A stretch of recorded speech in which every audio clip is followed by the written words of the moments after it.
उज्जैन में महाबल नाम का एक राजा रहता था। उसके हरिदास नाम का एक दूत था जिसके महादेवी नाम की बड़ी सुंदर कन्या थी। जब वह विवाह योग्य हुई तो हरिदास को बहुत चिंता होने लगी।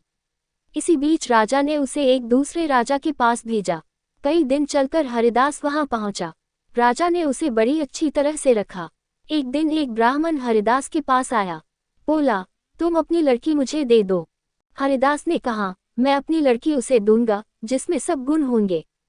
ब्राह्मण ने कहा, मेरे पास एक ऐसा रथ है जिस पर बैठकर जहां चाहो घड़ी भर में पहुंच जाओगे। हरिदास बोला, ठीक है, सवेरे उसे ले आना। अगले दिन दोनों रथ पर बैठकर उज्जैन आ पहुंचे। दैवयोग से उससे पहले हरिदास का लड़का अपनी बहन को किसी दूसरे को और हरिदास की स्त्री अपनी लड़की को किसी तीसरे को देने का वादा कर चुकी थी। इस तरह 3 वर इकट्ठे हो गए।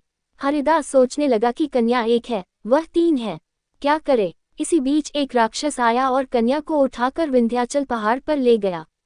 तीनों वरों में एक ज्ञानी था। हरिदास ने उससे पूछा तो उसने बता दिया कि एक राक्षस लड़की को उड़ा ले गया है और वह विंध्याचल पहाड़ पर है। दूसरे ने कहा, मेरे रथ पर बैठकर चलो, जरा सी देरी में वहां पहुंच जाएंगे।